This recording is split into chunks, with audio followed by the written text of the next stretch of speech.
Deus, eu cumprimento a todos com a paz do Senhor. Quem está feliz com Jesus hoje, encontre uma pessoa bonita do seu lado e dê um sorriso para ela. Ficou difícil? Se não tiver ninguém bonito aí embaixo, é só olhar aqui para cima, tá bom? Mas não é para mim não, né? É só olhar para o casal mais bonito do Brasil, Apóstolo Agenor Duque e a Bispa Ingrid Duque.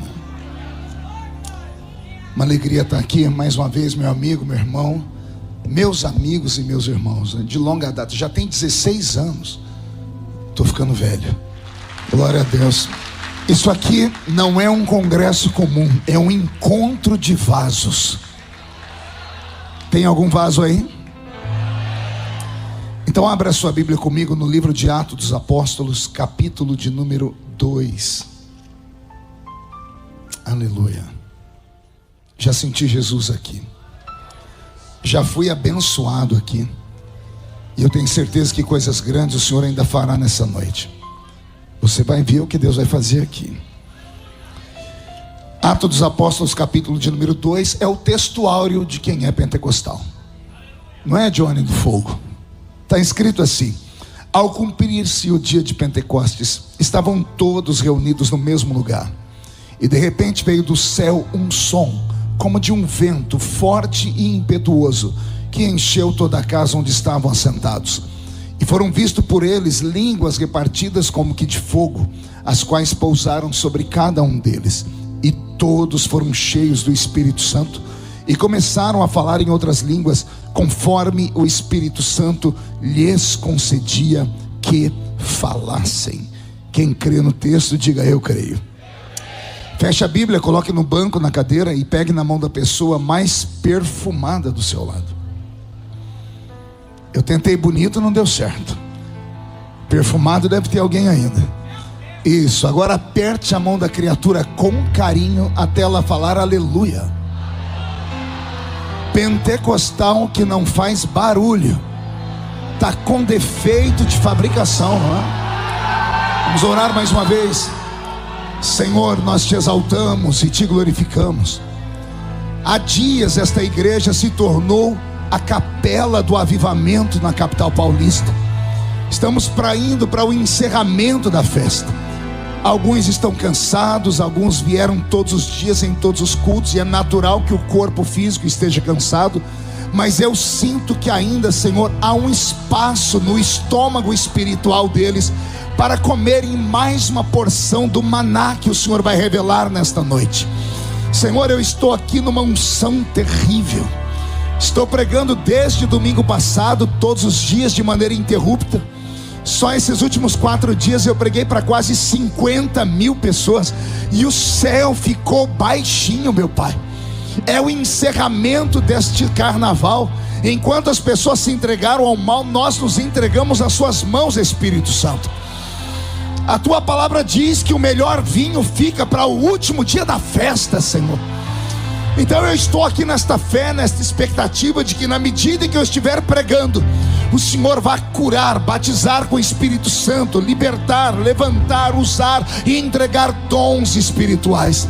E antes que eu comece a pregar, cerque esta igreja com a sua glória, e num raio de 5 quilômetros onde houver um demônio alojado, eu dou a esses demônios segundos para sumirem de São Paulo, porque se não sumirem, serão queimados pelo poder da sua glória que aqui será derramada. Rasgue os céus sobre nós esta noite. Manda anjos de fogo descerem aqui, que estes anjos desçam trazendo brasas de fogo nas mãos. Comecem a esparramar estas brasas entre nós, e onde houver um crente cheio do Espírito Santo, pega ele nesta noite, Jesus, e mostra o caminho da verdadeira e poderosa adoração. Fala conosco, fica conosco. É o que eu te peço agora e sempre. E toda a igreja diz: os que podem, tomem seu assento aplaudindo a Jesus, porque Ele é bom. Aleluia. Sinto Jesus aqui. Eu vim pensando no que pregar nesta festa, neste reduto que ainda é um reduto de remanescentes. de homens e mulheres que não se entregaram ao espírito da modernidade, que acreditam que mesmo em uma igreja tão linda como essa, a simplicidade do espírito é o que importa. Todas as vezes que o pastor Agenor, o apóstolo Agenor me convida, eu fico com o coração batendo forte, porque ele não precisa de mim. Ele tem um programa de televisão, ele tem os maiores pregadores do mundo, está aqui, trouxe uma pregadora americana, mas sempre que ele me liga, eu fico extremamente feliz, porque ele reconhece que ainda há alguns da casa, alguns filhos, que ainda amam essa presença linda e doce do meio Espírito Santo. O congresso tem uma proposta, é fogo de avivamento. E o que é avivamento? Avivamento é uma inflexão do verbo avivar. E o que é avivar? Avivar é ressuscitar, é trazer à vida o que está morto, é despertar aquele que está dormindo. Então só há uma proposta neste culto: é que você seja desperto, que você seja ressuscitado, que você saia daqui diferente da forma como você entrou, acreditando que o seu Deus é o mesmo do passado, que operou ontem, vai operar hoje, e vai operar quando você sair por aquelas portas e voltar para sua casa, para sua cidade, para sua congregação, para sua paróquia. Só que escute, porque eu vou liberar uma profecia. Quando você voltar para o seu reduto, para o seu ministério, e o próximo culto em que você estiver pregando, e na ausência de uma mensagem nova, você se apossar de uma pregação antiga, não se assuste e não se espante com o que vai acontecer. As pessoas vão vir como se estivesse ouvindo pela primeira vez uma revelação extremamente profunda. Isso será um sinal para você, porque você vai entender que Deus fez algo diferente na sua vida. Você vai pregar a mesma coisa, mas é como se você estivesse trazendo algo que eles nunca antes ouviram. Alguém toma posse dessa profecia? Então pega, põe aqui dentro do coração, e não dá um grito agora não, dá um berro de glória a Deus, por favor. Eu prego há 30 anos, e há 30 anos prego sempre com o auxílio do poder do Espírito Santo. Eu sou um pentecostal, e sou pentecostal raiz. Sou pentecostal daquele que acredita em todas as manifestações do Espírito Santo. É bem verdade que nos últimos anos eu tenho visto muito pouco as grandes manifestações que eu já vi um dia. Eu cresci vendo coisas que contar para a geração mais nova pós-pandemia vai soar para eles como se fosse mentira, ou como se fosse uma lenda. Mas aqueles que são tão velhos quanto eu, têm a mesma experiência que eu, sabem do que eu estou falando. A nossa geração viu coisas, ouviu coisas e sentiu coisas que parece que desapareceram com o passar do tempo. Aqui na minha frente está um jornalista de uma revista chamada Avivamento, Ismael. Quantos congressos o Ismael cobriu, quantas fotos ele tirou de pessoas arrebatadas no chão. Não eram caídas no espírito apenas, não era alguém que adormeceu ou que foi nos braços do Senhor. Eram pessoas que tinham os seus sentimentos, que tinham o seu espírito tomado. A sua atenção era retirada da terra. Essas pessoas faziam uma visita por um outro mundo, um mundo que existe, mas que parece que muitos poucos de hoje têm acesso a ele. Essas pessoas, depois de horas, voltavam. Alguns voltavam aos prantos, outros voltavam e não falavam com mais ninguém. Na minha cidade aconteceu. Num congresso de jovens, Deus tomou a regente da mocidade, a irmã Maria. A Maria ficou 6 horas arrebatada no chão.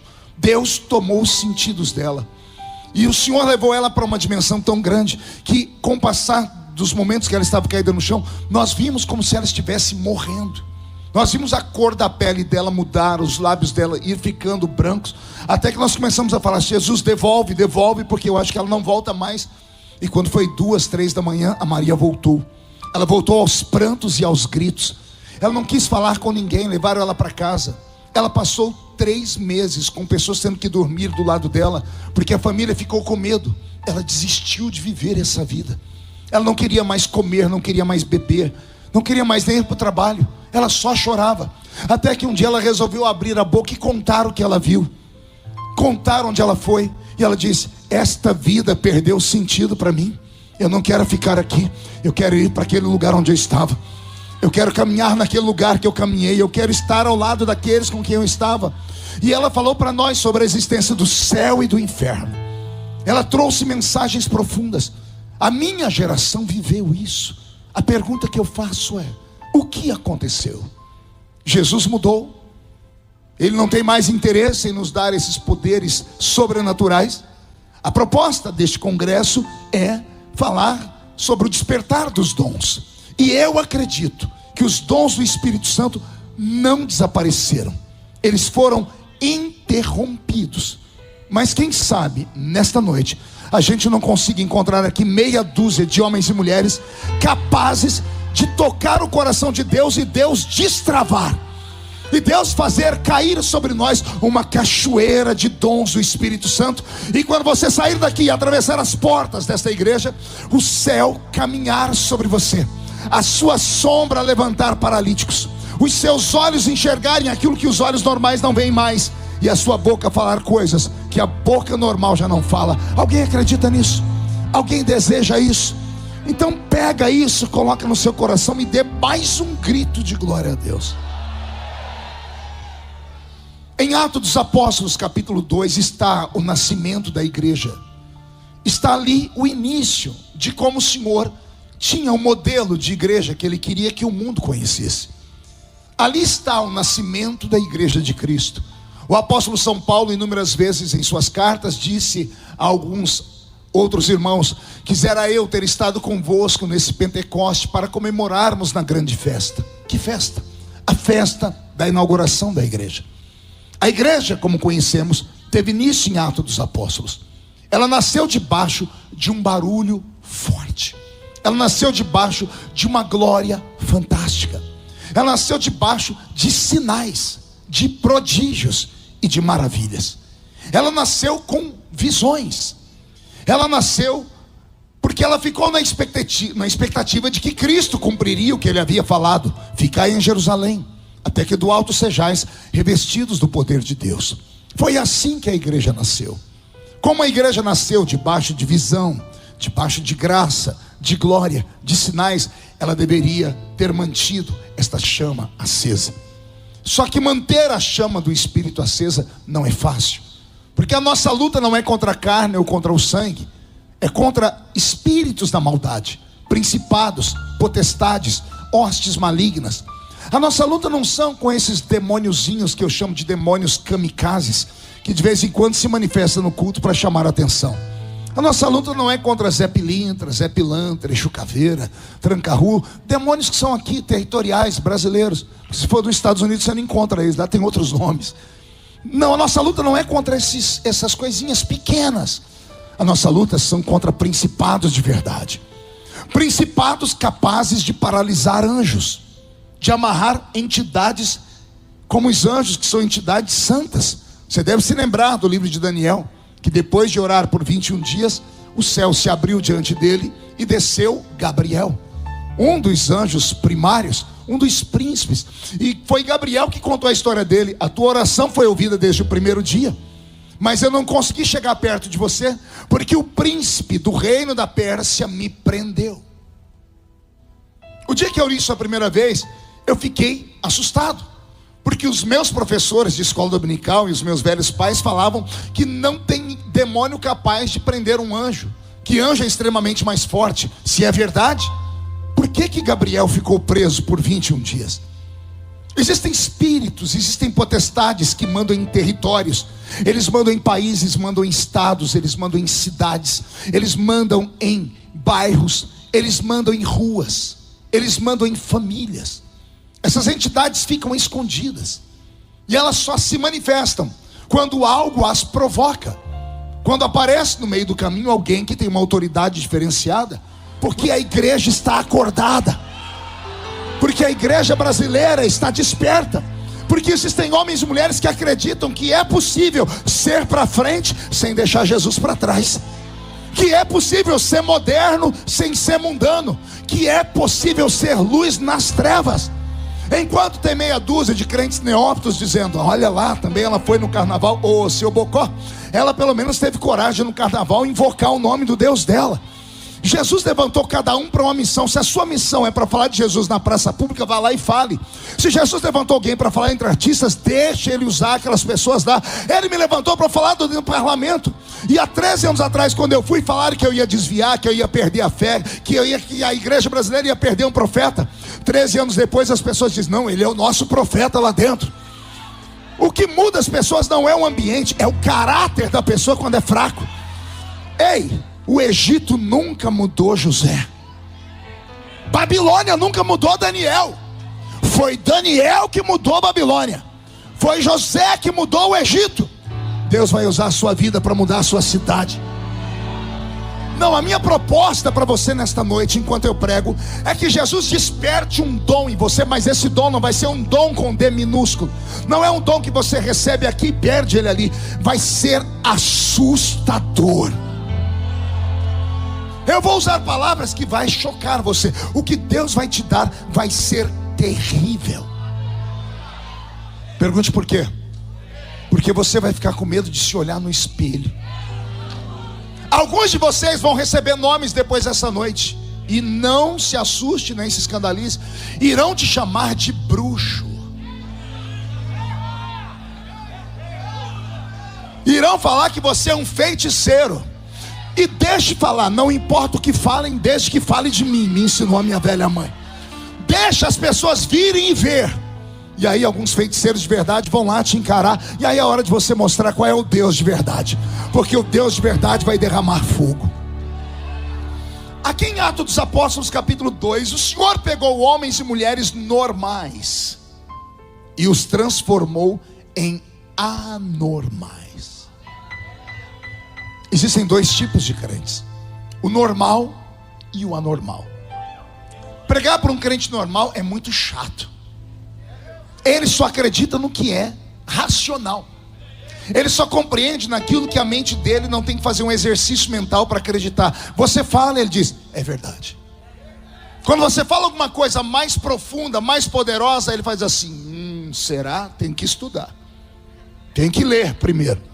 É sério, tem lugares que eu vou pregar, as pessoas ficam com a caneta no papel anotando. Eu fico só olhando, elas não abrem a boca para respirar, para dar glória a Deus, nada. Aí eu volto naquela mesma igreja 2 meses depois. Aí vem a pessoa: pastor, aquele dia o senhor pregou uma mensagem. Eu anotei tudo que eu não acreditei. Eu fui para casa, passei a madrugada no Google, fui ler os livros que o senhor citou, e não é que era verdade.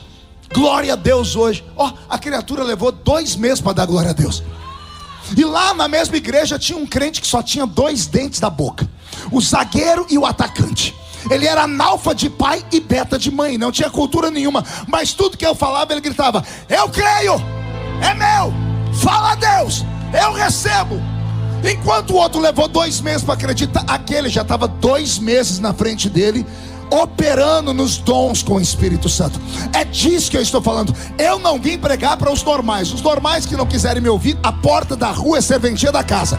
Mas se tiver algum crente maluco aqui, um obreiro doido, alguém que acredita no sobrenatural, vem comigo, vem comigo.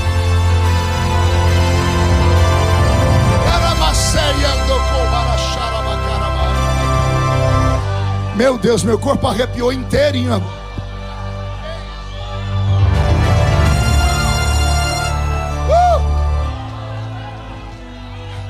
Escute. Até Atos dos Apóstolos capítulo 2, aqueles quase 120 crentes que ali estavam eram normais. Diga normais.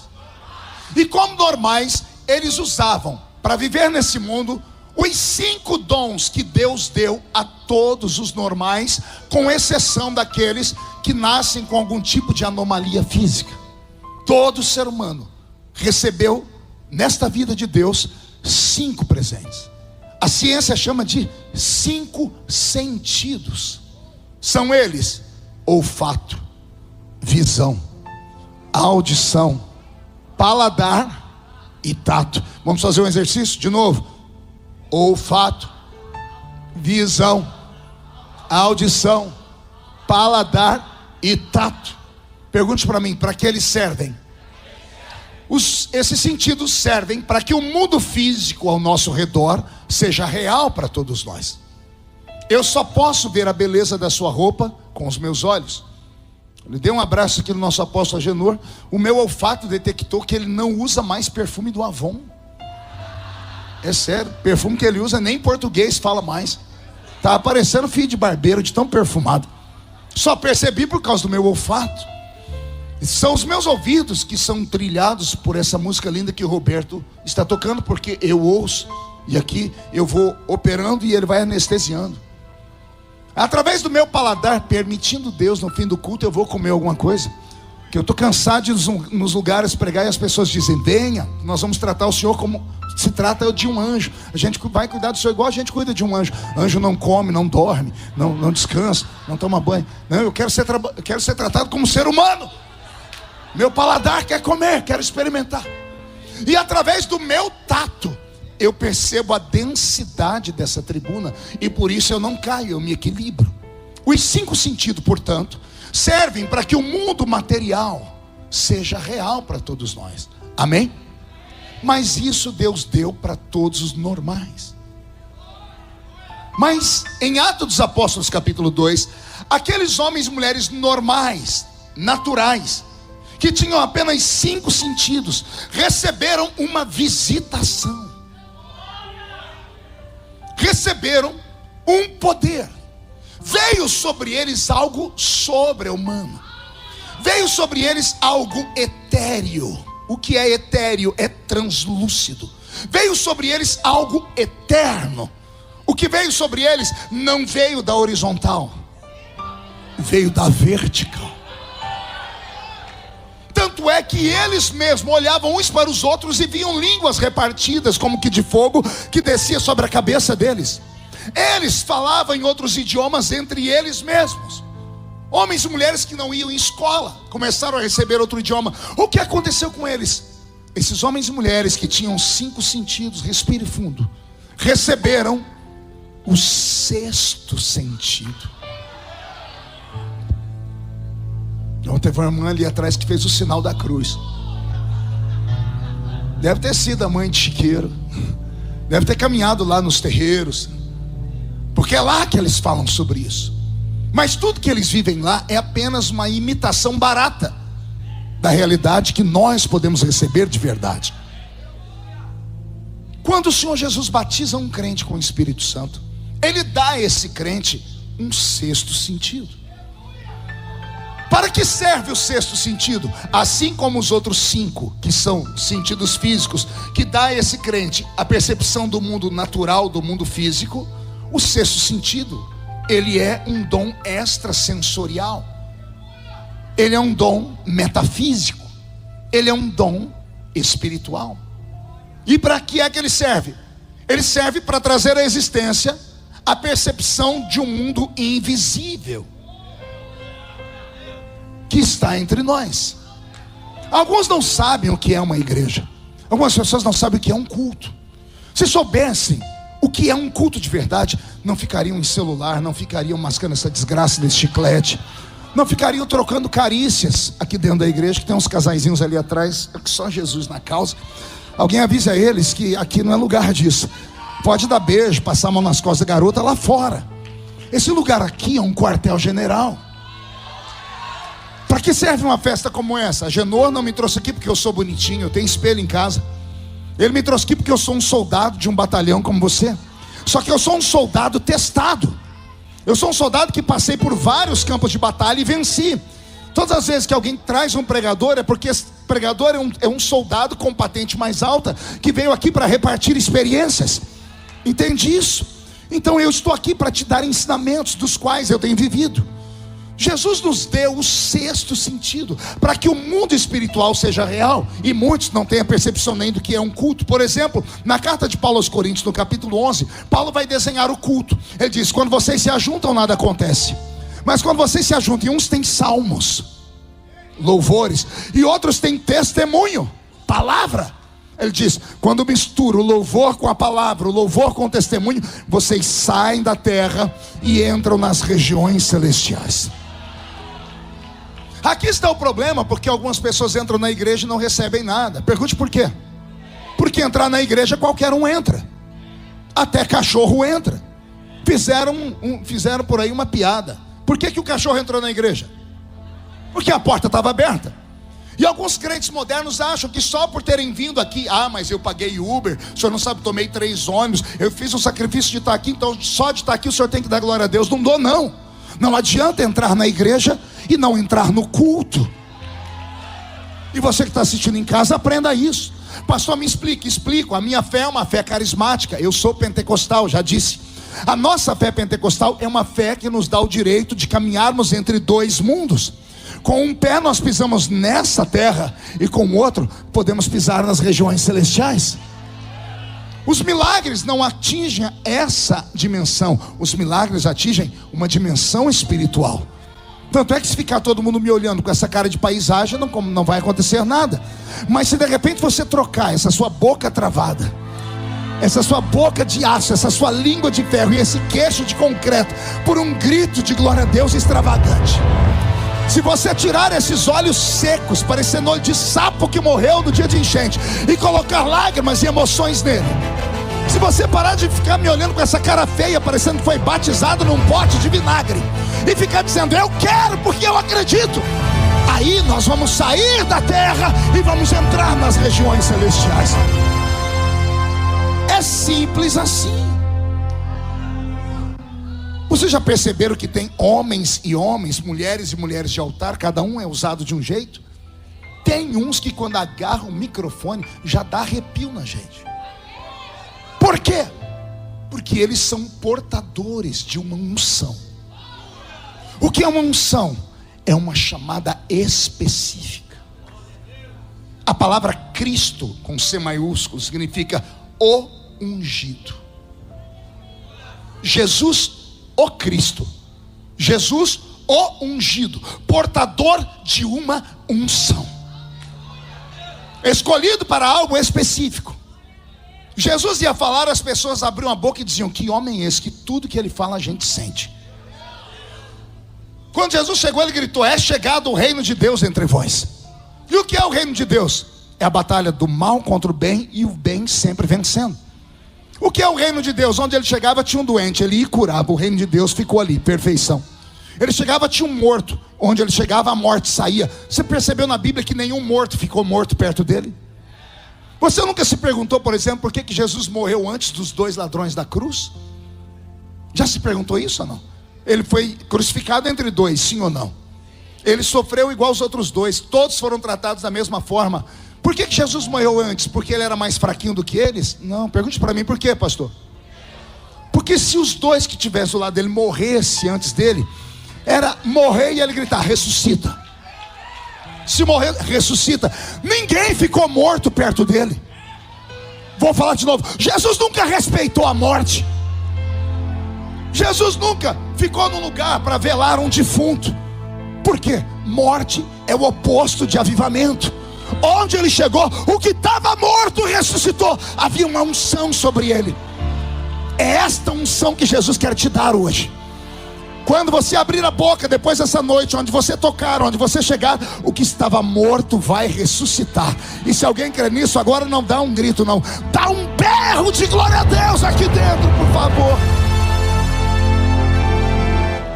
Que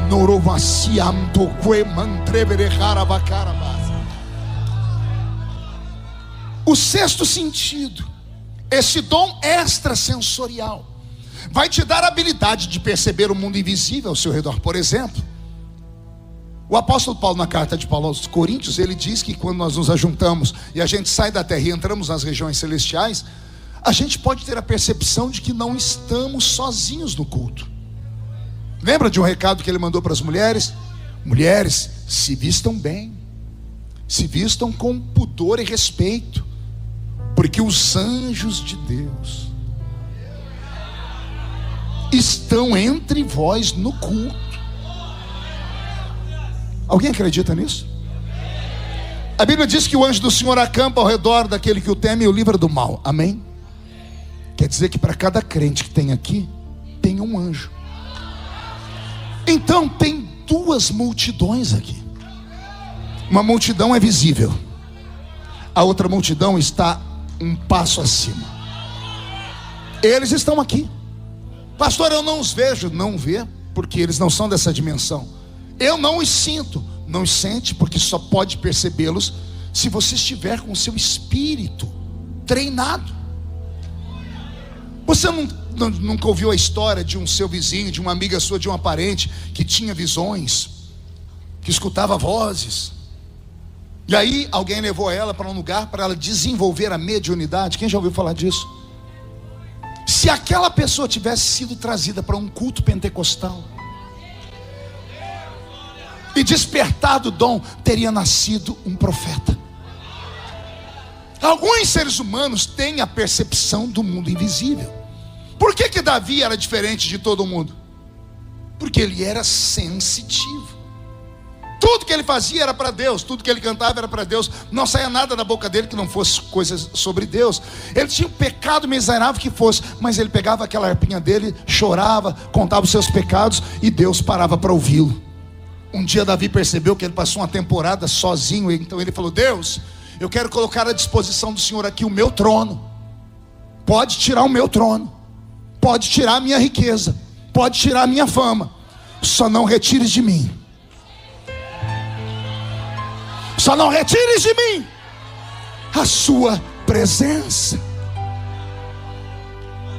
Davi percebia quando Deus estava com ele. Esse tipo de percepção você tem que ter também. O crente que sabe quem ele é e quem está dentro dele, não tem medo de nada nem de ninguém.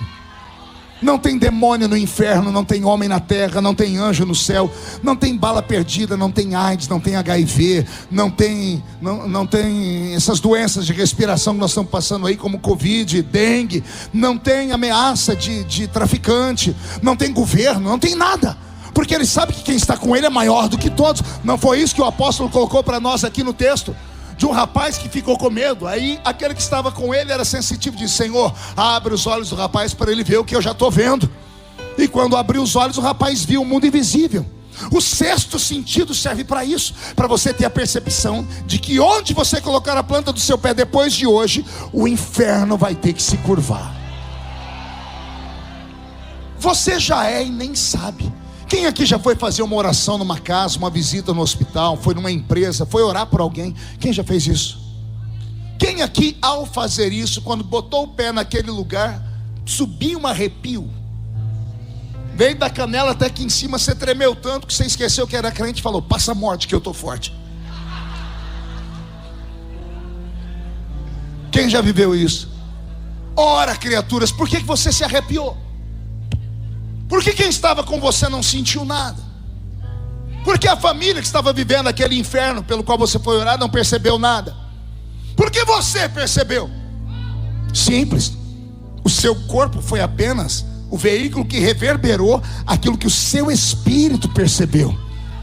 Deus abriu a sua capacidade espiritual de entender que lá dentro havia um outro espírito. E aquele espírito que estava lá dentro é contrário ao espírito que estava dentro de você. E ele sabia que era chegado o fim dele, porque na mão da igreja o Senhor deu autoridade sobre os demônios. Em meu nome expulsarão demônios. Em meu nome expulsarão demônios. Falarão novas línguas. Não me interessa o tamanho desse demônio. O que me interessa é o que está dentro de você. Eu me lembro que quando eu fui pregar as primeiras vezes e recebi muita autoridade, eu levei minha mãe no culto. E a minha mãe não era crente. E a minha mãe me viu pregar, ela chorou, ficou emocionada, mas não aceitou Jesus como Salvador. Ela foi aceitar Jesus tem 3 anos agora. Eu orei pela minha mãe 34 anos para Jesus salvá-la. E aí, nesse período eu falei: mãe, o que a senhora achou? Ela falou: nossa, eu fiquei emocionada. E ela falou: você fica diferente quando está lá naquele lugar, né? Eu falei: fica, mãe, como assim? Você fica vermelho, você vai falando, vai arrepiando a gente. O que é aquilo? Por que você fica daquele jeito? E eu, sem entendimento, eu falei: mãe, tem uma coisa que me pega. Tem um negócio. Aí minha mãe falou: já sei. Eu falei: o quê? Encosto. Eu falei: não! Ela falou: uai, você fala que tem um negócio que te pega, você não sabe o que é. Deve ser encosto. Porque a dona Maria ali, a benzedeira, ela recebe uns trem também, ela fica meio esquisita. Eu falei: não, mãe, não é encosto. Ela falou: então o que é, meu filho? Eu falei: mãe, hoje eu não sei, mas eu vou estudar e vou descobrir e conto para a senhora. Eu tive que me aprofundar em uma matéria teológica chamada paracletologia, ou pneumatologia, que é a doutrina do Espírito Santo. Só estudando a doutrina do Espírito Santo, Zé da Filadélfia, que eu estou vendo sentadinho ali, só estudando, você vai perceber que o Espírito Santo não é uma coisa. Ele não é um vento. Ele não é uma brasinha de fogo. Ele não é óleo, ele não é água. Esses 4 elementos podem ser símbolos dele, porque assim como a água limpa, ele também limpa. Assim como o fogo purifica, o Espírito Santo também purifica. Assim como o óleo, ele separa, é usado para unção, o Espírito Santo também separa. Assim como o vento esparrama, ele também esparrama. Mas ele não é um elemento, ele é uma pessoa. Vou falar de novo. O Espírito Santo é uma pessoa. E como pessoa, ele tem atributos de uma pessoa. E um dos atributos que ele tem como pessoa é, nos últimos tempos, ficar triste porque não há quem perceba a presença dele como ele é, e não há quem converse com ele. A maioria dos crentes pentecostais acham que ele é uma coisa, porque eles recebem a presença dele, recebem os dons extrasensoriais, operam nos dons e acham que foi só uma coisa, acham que é uma capa que cobre ele, acham que é uma nuvem que vem e vai embora, e não é isso. Quando eu descobri, eu cheguei na minha mãe e disse: mãe, lembra aquela pergunta? Lembro, estou aqui para falar para a senhora, eu falei errado, já pedi perdão a Deus. Não é uma coisa que me pega, não é algo dentro de mim. Ela disse: o que é, meu filho? Eu disse: é alguém dentro de mim. Não, eu vou falar de novo, porque isso é bonito. Não é uma coisa dentro de mim, não é algo dentro de mim, é alguém dentro de mim. E esse alguém está aí dentro de você também. Não fui eu que falei, foi Paulo. Vós sois templo do Espírito Santo. Vou falar de novo. Vós sois o templo do Espírito Santo. Se você é o templo do Espírito Santo, é Ele quem está dentro de você. Se você é o templo do Espírito Santo, é Ele quem age através de você. Quer ver? Por favor, olhe para suas mãos, vire elas. O que você vê quando olha suas mãos? Você vê raios saindo dela? Você vê fagulhas de fogo? Purpurina? Não. Você não vê nada brilhante? Não. Uai, mas a Bíblia Sagrada diz que quando você coloca a mão sobre o enfermo, ele é. Então olhe para sua mão de novo, procure aí a cura. Como pode essa mão cheia de calo, essa mão cheia de esmalte, cheia de rugas e veias, como pode essa mão curar alguém? A Bíblia Sagrada diz que onde a planta do seu pé pisar, o Senhor te dá por herança. O que é dar por herança? É tomar posse daquele território. Ou seja, aquele território era de alguém, você vai lá e toma ele quando você pisa num lugar. Mas por favor, olhe para os seus pés. Alguns não dá para ver, mas tente lembrar a última vez que você viu esses coitadinhos. É a parte do corpo que a gente não cuida, fica escondido, fica lá embaixo, ninguém dá nada por ele. Quando você olha para o seu pé, o que você lembra? Chulé, frieira, unha encravada, joanete, dedo torto. Tem uns que tem vergonha do pé. Como pode esse pé podre tomar conta de algum lugar? Pergunte para mim como, pastor. Só tem uma explicação, pergunte qual. Pode me ajudar? Vem cá, fique aqui do meu lado. Mão esquerda na minha cintura, segura aqui. Mão direita sobre a minha mão direita. Isso, desce os seus dedos desse jeito. Vamos fechar. Senão não precisa apertar, que você está aí na academia, né? Vai devagar. O homem deve estar levantando peso na academia.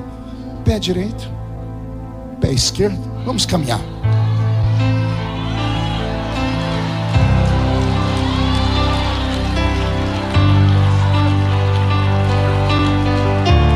Essa é a visão que os demônios têm quando eles te olham. E alguns de nós não têm esse conhecimento. Você não caminha sozinho. Se você for templo do Espírito Santo, Ele habita dentro de você. Portanto, quando você vai curar os enfermos, você vai colocar a mão sobre eles, porque porão a mão sobre os enfermos e os curarão. Não é a sua mão que a enfermidade respeita, é que vai uma outra mão junto com a sua. A outra mão que vai junto com a sua é a mão do Criador. É o Espírito que navegava sobre a face das águas quando não havia seres humanos. É o Espírito que Deus soprou nas narinas de Adão. É o Espírito que desceu sobre eles lá em Atos dos Apóstolos capítulo 2. Ele. Vamos lá. Expulsaram um demônio e aponta o dedo para ele. Sai em nome de Jesus. Os demônios não estão vendo o seu dedo, eles estão vendo um outro dedo dentro do seu. E eles estão ouvindo um nome que está acima de todo nome. E eles são obrigados a saírem. Você já viu o apóstolo Agenor Duque, quando ele vai expulsar demônios aqui? A primeira coisa que ele fala para a pessoa, pode ver, a pessoa ficou endemoniada, ela fecha o olho, ela não quer olhar para ninguém. Ele diz: olha para mim. Já vi ele pegar pesado: olha para mim, seu desgraçado. E é mesmo, porque desgraçado é alguém que é ausente da graça. Aí o demônio é obrigado a olhar para ele. Quando o demônio olha para o Agenor, ele não tem medo dessa barba bonita. Não é aquele cabelo ali parecendo aqueles bonequinhos Playmobil tão fofinho. Não. Os demônios olham para quem está dentro dele. E quando eles veem os olhos do Espírito Santo dentro dele, eles são obrigados a recuar. Obrigado. Você não está sozinho, você não está sozinho, você não anda sozinho, você não caminha sozinho, você não come sozinho, você não vai para o trabalho sozinho, você não vai para a escola sozinho. A partir de hoje, quando você chegar num lugar, chegando na sua casa, põe o pé na rua e diz: chegamos. E se alguém falar: você está doido, você está sozinho e está falando no plural, fala para a pessoa: você não sabe, eu não estou sozinho, tem alguém dentro de mim.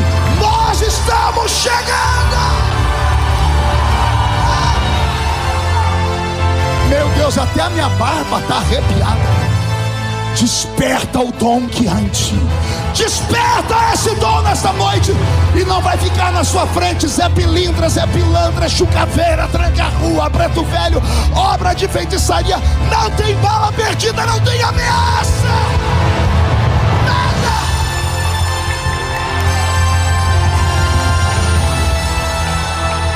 E aí Andreves, Narguimantrova, Lassuri, Niquem,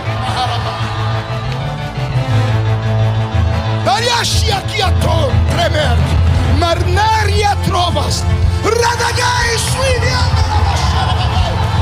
Senhor, onde houver alguém batizado com o Espírito Santo agora, pega ele, pega ela, agora,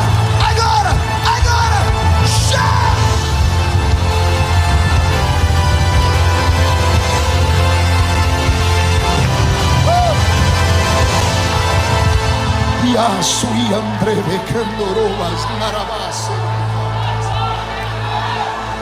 É disso que eu estou falando. Pastor, mas vão me chamar de louco, vão me chamar de desequilibrado, vão me chamar de santarrão, vão me chamar de fanático. Alguém lhe chamar disso, ignore, dá um beijinho no ombro. Quem fala de você não paga suas contas. Quem fala de você não te visita quando você está doente.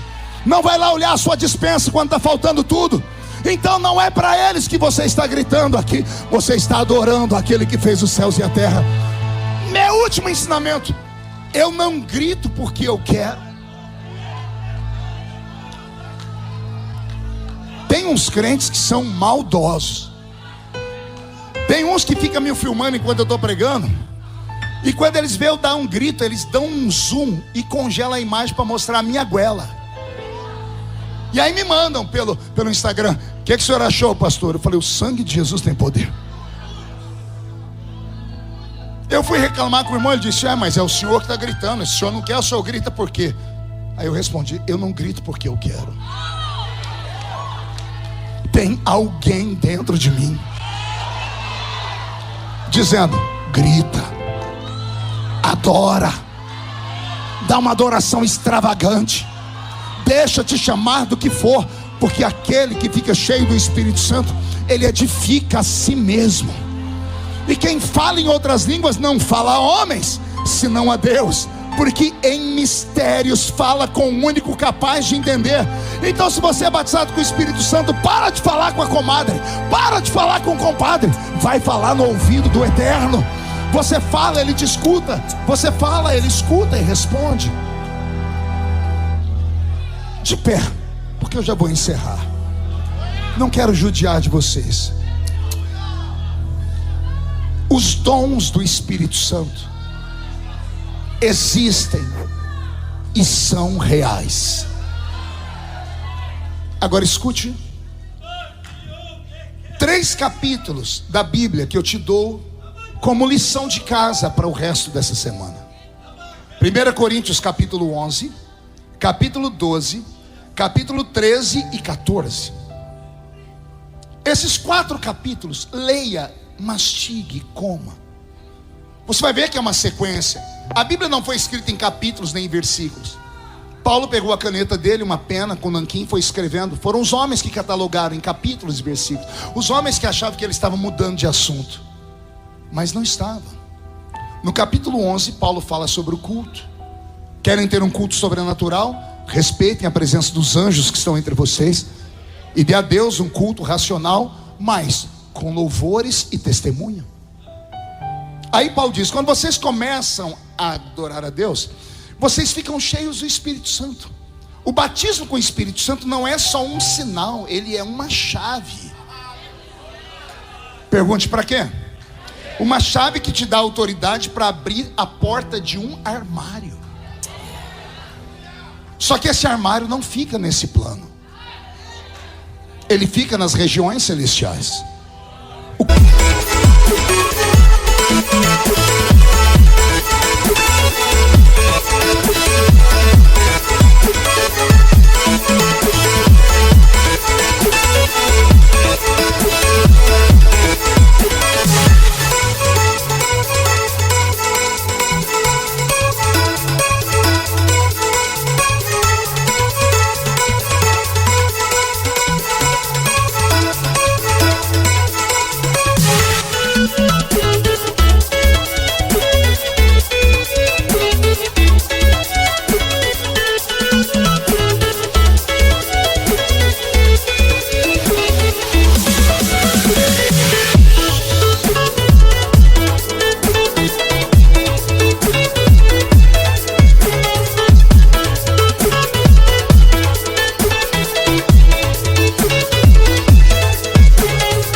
Que ora em línguas incessante, ele vai saindo da terra e ele entra numa outra dimensão. Ao orar em línguas e usar o dom que Jesus deu a ele, essas línguas são usadas como uma chave para abrir a porta desse armário. E quando esse armário é aberto nas regiões celestiais, ele tem 9 prateleiras. Em cada prateleira está um dom. Variedade de línguas, interpretação de línguas, discernimento de espíritos,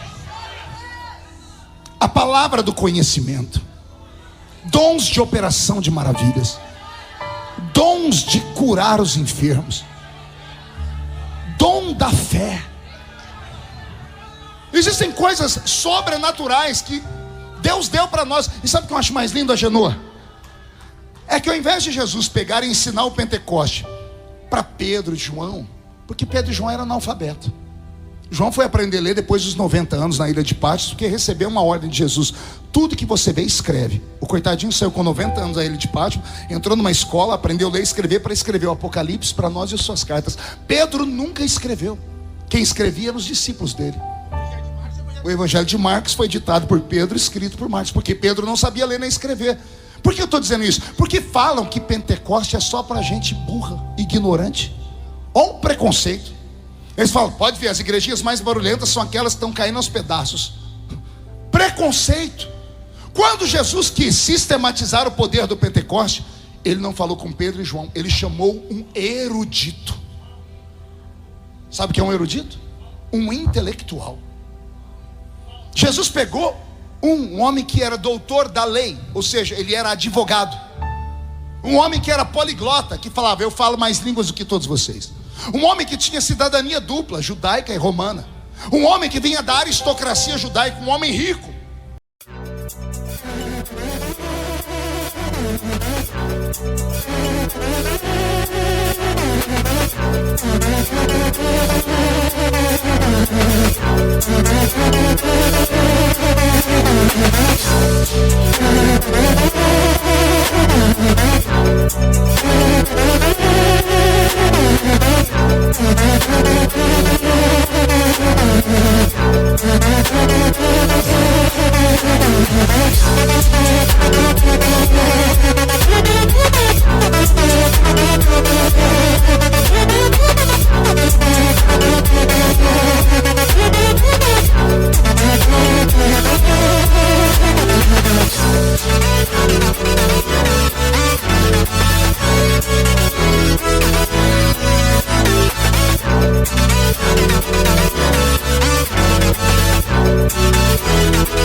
Acho que Jesus viu o futuro. Vão falar que o Pentecoste é só para gente que não sabe ler nem escrever. Então eu já vou levantar um aqui para explicar que o Pentecoste não é dado para a pessoa porque ela é pobre, deixa de ser dado porque ela é rica. O Pentecoste não é para a mente, é para o coração. É para quem deseja, é para quem busca, é para quem crê, é para quem bate até abrir. Porque aquele que bate, a porta abre. Aquele que pede, recebe. Aquele que procura, acha. Então, se os intelectuais modernos não querem ficar naqueles cultos almofadinha, problema deles.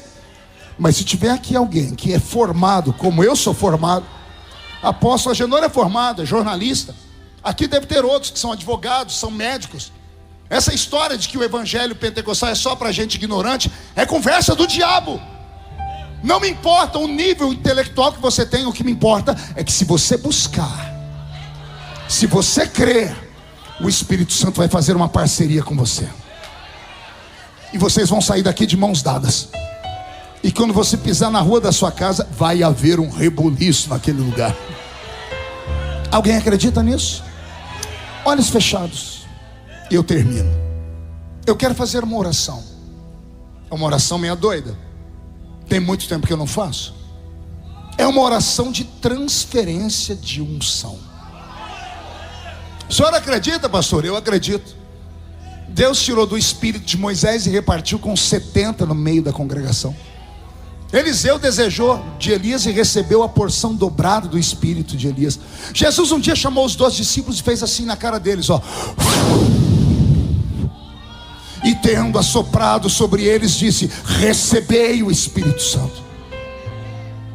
Se você não acredita, eu respeito você também. Mas se você acredita e quer, vem cá para eu orar com você. Isso. Oh glória. Eu creio. Eu creio. Eu creio. Eu creio.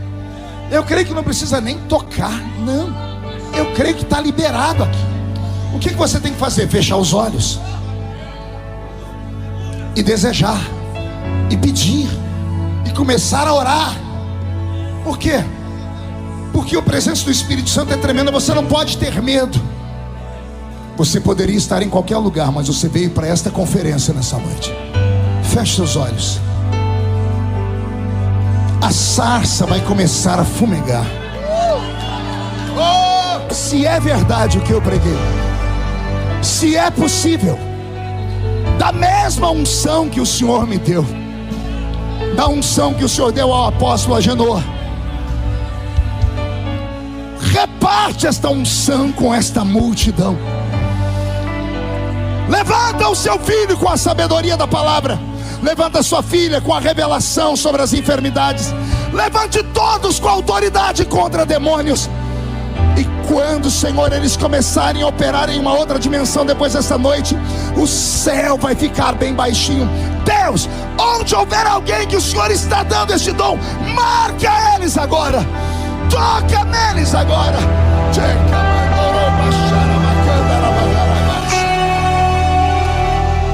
Mão direita erguida aqui em cima. Diga comigo: em nome de Jesus, eu recebo tudo isso. E também ordeno a todos os demônios que tocaram na minha vida, na minha família, na minha cidade, no meu bairro, na minha rua, eu ordeno que venham para a palma da minha mão. Fecha a sua mão. fecha os olhos. Vou contar até 3, você joga no chão e pisa em cima. Vai se cumprir Lucas 10:19. Eu vos dei poder para pisar sobre serpentes e escorpiões.